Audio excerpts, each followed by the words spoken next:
Have you been to the SWTA Conference, the Southwest Transit Association Summer Conference, where it's training as well as some real good information? That's where I'm at today in New Orleans, and we're going to talk to several people here today, including Rich Sampson, who's the executive director, and some other leaders of the agency and the organization here.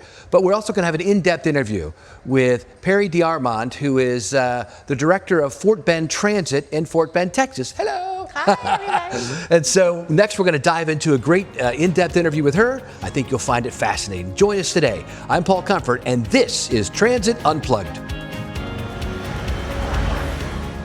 So where did we meet, Perri? We met at the TripSpot conference in North Carolina many years ago. I guess 7 years ago when I was the assistant director. Okay. Still. And how did we meet there? Well, we were in a large group seminar and you were speaking, giving the keynote that morning, and I was fascinated by what all you were saying because it was all new to me. And you were trying to get someone to answer questions or, interact with you, and you were just dying up there for someone. So me, the introvert that I am, immediately was like, hey, I got you. And so you threw me a T-shirt, and I actually caught it. I was so proud. I remember that. That's so funny, man. Of myself. And so now, 7 years later, we're post-pandemic, and you're the director. And I'm the director. That's great. Tell us about your agency, where it's at and what you do. Because people think Fort Bend, they think Indiana. Indiana, right? Yeah. Yes. So tell us about Fort Bend, Texas. So Fort Bend County is the southwest quadrant of Houston. Okay. So if you're looking at Houston, you've got the Gulf of Mexico to your right on a map. Okay. We are that bottom left corner. Okay. Sugar Land, Katy. Oh, Sugar Land. Missouri City, Rosenberg, Richmond. Richmond is actually the county seat, and of course nobody lives there, but that is the county seat. And it's just a beautiful area, lots of rolling farmland, which is changing rapidly though. We are one of the fastest growing counties in the United States. Yes. And have been for decades. Let's talk about Sugar Land for a minute. So here's how I know about Sugar Land. When I was county administrator in Charles County, Maryland, we built a minor league baseball stadium for the Southern Maryland Blue Crabs. I was real involved in it. I ended up being, part volunteer on-field announcer. My daughter worked on the kids that threw out the T-shirts and all that stuff for them, volunteered there, whatever. The guy that owned it, Peter, created a league called the Atlantic League. Yes. And I remember he bought it. He started the team or bought one in Sugar Land. Is that right? Yes, absolutely. Constellation Field. Okay. Is it still there? Everything's good? It's still there, going well. The mayor at the time was so into baseball. He loved it. Yeah. And he just thought if we could have a minor league baseball team here of some kind, it would be great. It'd be wonderful. Yeah. And so the Sugar Land, I guess the Space Cowboys, I think was that their name? I think so, because you're close to Houston? Yes, because of NASA and we're Cowboys. NASA, they were the Space Cowboys. Houston, we have a problem. Yeah. Originally, they were the Sugar Land Skeeters. Okay. And their mascots were these big walking mosquitoes. Do you all have a big mosquito problem down there? Oh, yes. We're pretty swampy. That whole area. We all have plenty. There's lots and lots of water around. But then they became, I think, the Space Cowboys or something. That's funny. But they're still there. So I always remember hearing about the Sugar Land team, and the team would go down there, and they would come back, and the players would tell me about playing baseball down there. That's funny, man. Yeah. All right, so that's where you're at, and I want to get in your background in a minute, but first tell us about the agency itself and what you all do there, and your organization. Yeah, we are actually a department of the county. Okay. So we were originally started as a public transportation county department, and that's why we changed names finally, because Fort Bend County Public Transportation. That's a big acronym. It's a big mouthful. Fort Bend Transit, so much easier. But it started out, we've had so much support from our county commissioners. They're, whatever we want to do, they back it, they stay out of our way. Just y'all tell us what you need. And we are anywhere from 80 to 90% federally funded. Okay. So federal and state. And what's the population of the county? Well, let me put it this way. In 2000, when I first started working in the county, we were 350,000 people. The 2020 census puts us at almost 900,000. Wow, you are growing. We are growing. Fantastic. Fast. Fast. And we are considered, if not the most diverse, maybe the second most diverse county in the United States. Really? We have a little bit of everybody. Okay. Is Houston in the county? Or is Houston it separate? Is. Okay. It is. They have their outer edge. comes into Fort Bend Okay. County, and their ETJ comes into Fort Bend County quite a ways. Tell people what that means, ETJ. Extraterritorial jurisdiction. There you go. And what it means is you're in the city, but you don't pay taxes yet. But if they ever annex you, and they're basically saying we reserve the right, Okay. so that no other city can take that space. That's interesting. It's a way of kind of throwing an elbow in a basketball game before Throwing anybody signals. gets it. Yeah, that's interesting. Yes. Okay, so again, you're a county agency. Tell us about the transit system, maybe. Well, we have 2 different types. We run commuter service into Harris County, which is Houston. Okay. And we also have demand response, which we run throughout the county for our more rural areas. And the commuter routes is actually how we started. We originally ran into the Galleria area and Greenway Plaza, which were 2 very significant job hubs at the time. We wanted to run into downtown, but we just didn't quite have everything ready yet in terms of funding and buses and all of that. But we were able to start going into the Texas Medical Center because we figured out, working with some of their folks, Dr. Wynardi, who was at the Texas Medical Center at the time, more than 40% of their employees lived in Fort Bend County. And they were looking for ways to address their parking problems because their parking garages were full and expensive. So we did some service runs, checked it out, and we started running that, and it was very successful very quickly. So downtown was the big one, though, being asked for throughout the county, running from the Richmond-Rosenberg area into Sugar Land and on into downtown Houston. So we worked with the Downtown Management District, did some studies, figured out who was going to pay for what, all that good stuff, and COVID hit. And all of a sudden, we were planning to purchase 28 buses for day one because the demand was that high. And we had to sit on our hands for a couple of years and wait. And then we really didn't know what we were facing. Right. The whole way people work had totally changed. People were still very much at home. They were still nervous about going into such a concentrated area of downtown. And so we decided to do it kind of in pieces. And we were able to get 9 buses and got them all wrapped in their beautiful new wraps, and they look great.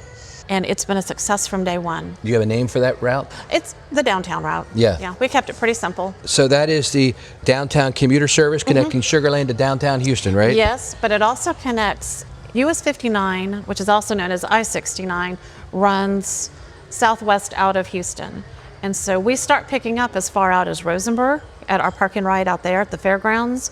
And then we stop at U of H and Sugar Land and go on in from there. Okay.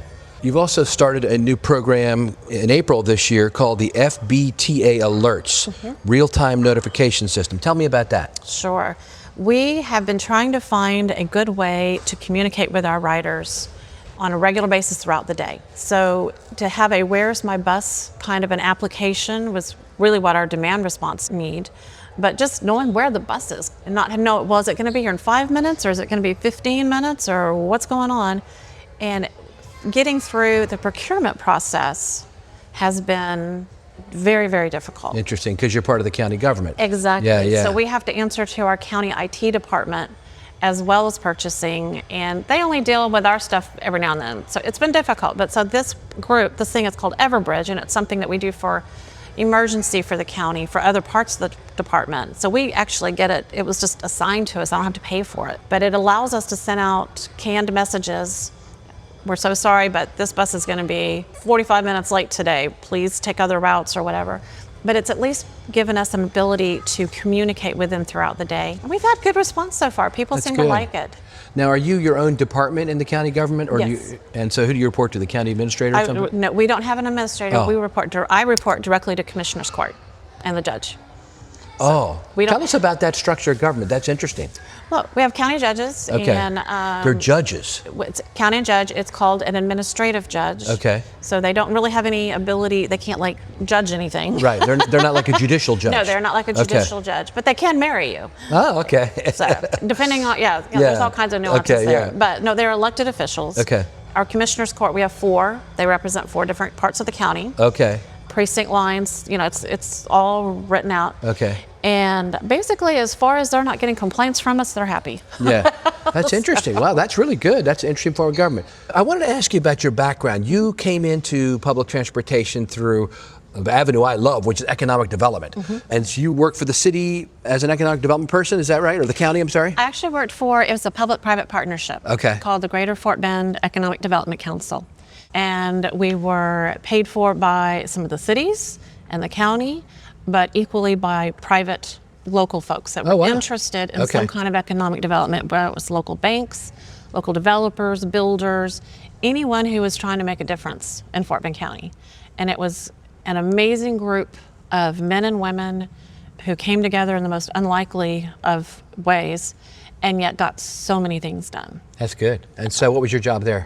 I was the Vice President of Infrastructure and Special Projects. Not a title you really want with special projects, although it was fascinating because you never knew what your boss was going to come in and say he wanted you to do next, whether it was create your first website with only like $10,000 or run the first mobility bond election, the public relations for it, for the county.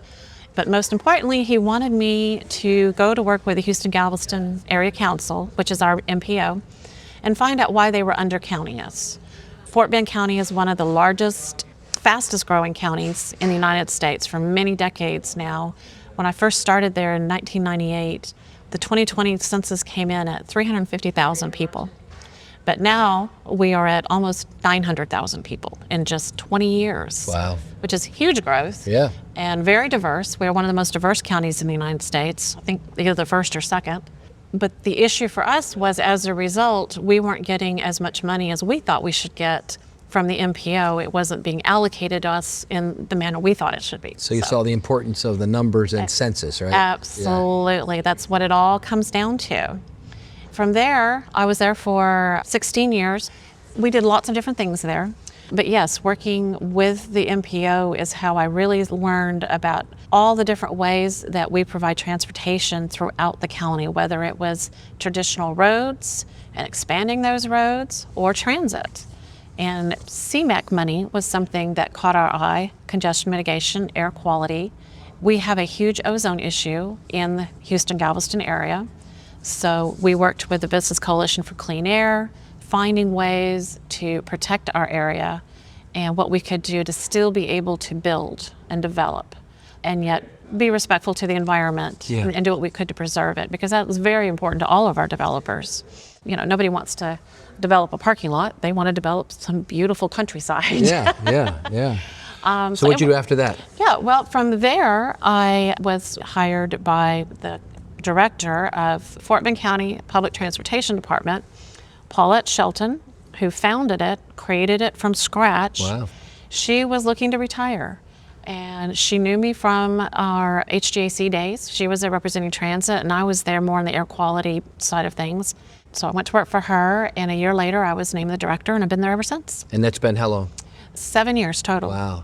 And what's the size of your budget, staff, those kind of things? So we are about between 85 and 90% federally and state funded. Very nice. Lots of grant money. We work really hard at that.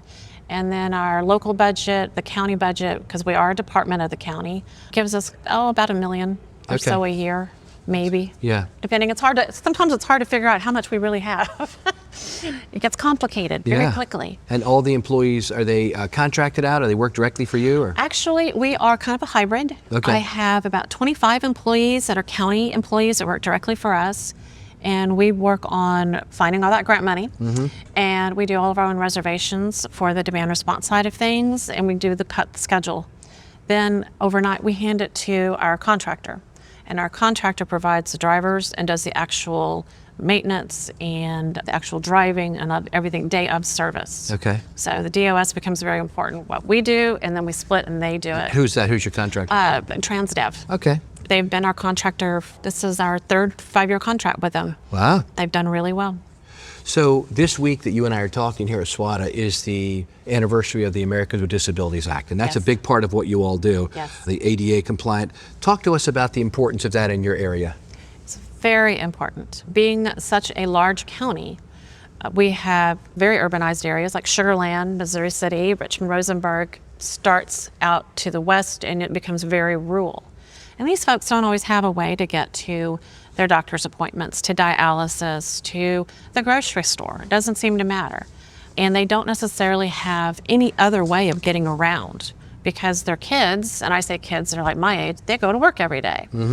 So we have a huge group. Fort Bend Seniors is a group that works really hard to have a place for seniors to come and do things, but they don't always have rides. And so that's what we do. We connect them to where they need to be that day. They call in, they make the reservation at least a day in advance, up to 2 weeks in advance now. And it's only $1 a ride, so very affordable. We take them where they need to go. So it's a shared ride service. You have to be patient with us. It does take a while. Yeah.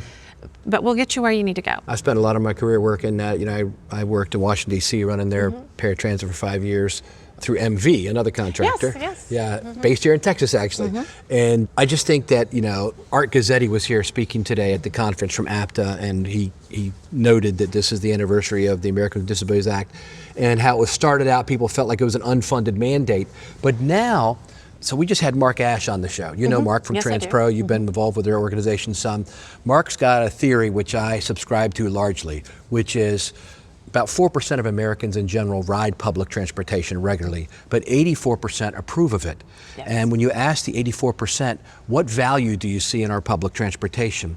One of the top 3 things they consistently say is providing access to seniors and people with disabilities to the services they need. They realize this is the importance. And so that story, this is not an unfunded mandate. This is an opportunity to speak to the constituents that support us, but don't ride. Absolutely. What are your thoughts about that? I totally agree. Yeah. Totally agree. We have so many that are so caught up in the day-to-day business. I mean, at my age, I've lost both my parents, but my mom had dementia, and going through all of that and helping her figure out how to get to her appointments, where to go, it's tricky. Yeah. And when you are in an area like we are, with a suburban kind of a feel, you've got people that are working downtown, they can't come home in the middle of the day. Oh yeah, that's right. To take their parents or their family to appointments, even getting them into some kind of a daycare type system. Right. Just don't have it. Yeah. So, and if they could do it, it would be so expensive, they wouldn't be able to afford it for long. Yeah. So it has truly made a difference in so many of our folks. There are not as many shut-ins, I believe. Yeah.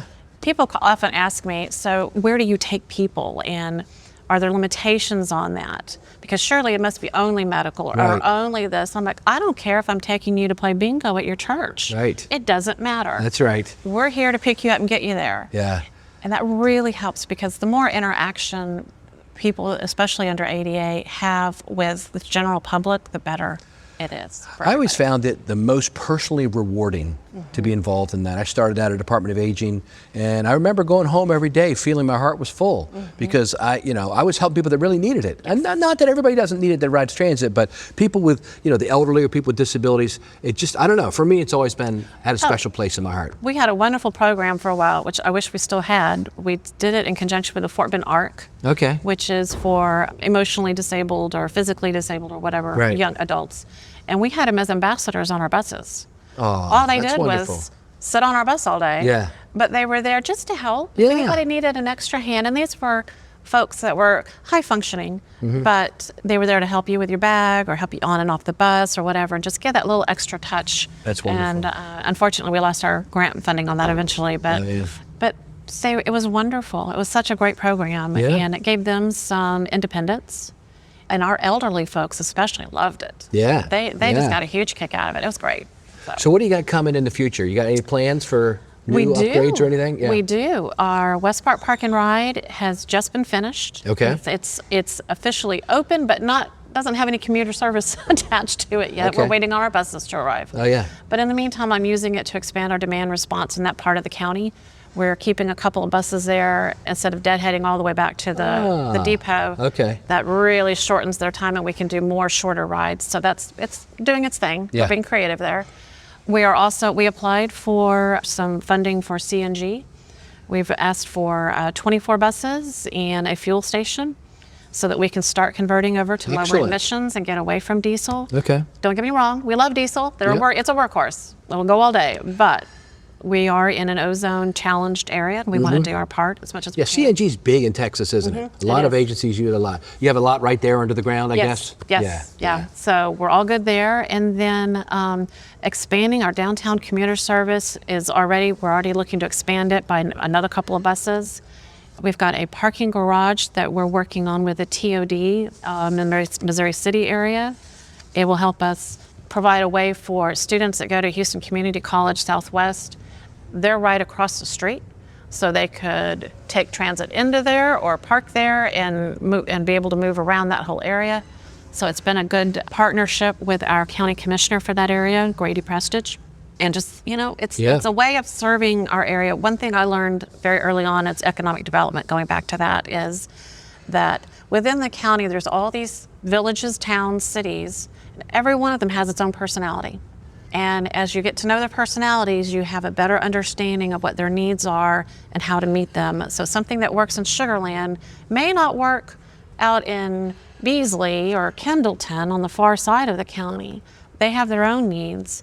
But if we can micro-transit our way to whatever their need is and figure out what it is, whether it be micro-transit or just demand response or something else, we have the ability to be flexible. That's wonderful.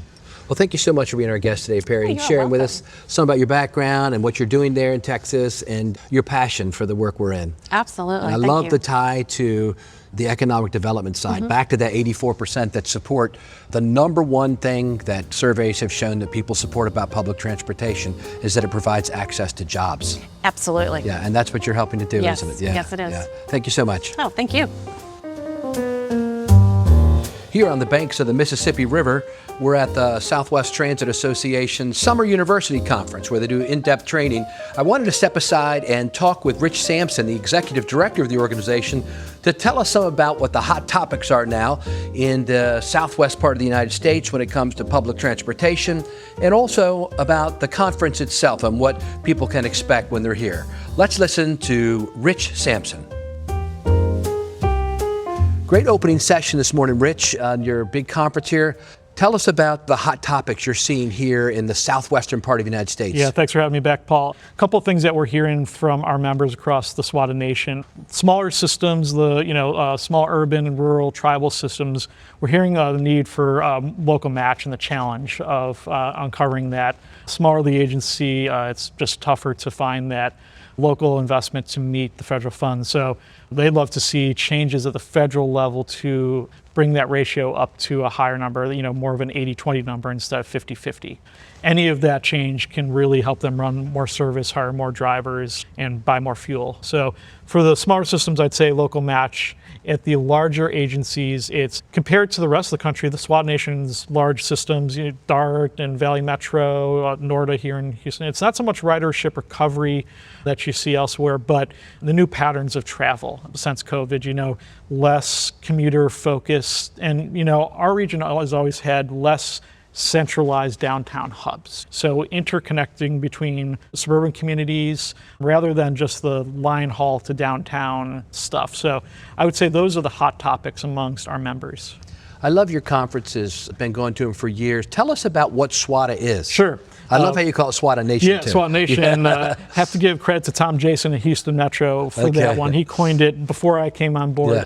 It's that transit matters in our part of the country, our 8 states in the South and West, from Louisiana, Arizona, Colorado to Texas. The transit matters in our part of the country, and it's getting people together from those systems to connect so that New Orleans can connect with a Phoenix and a Flagstaff can connect with a Shreveport. So we're bringing those folks together for networking and education.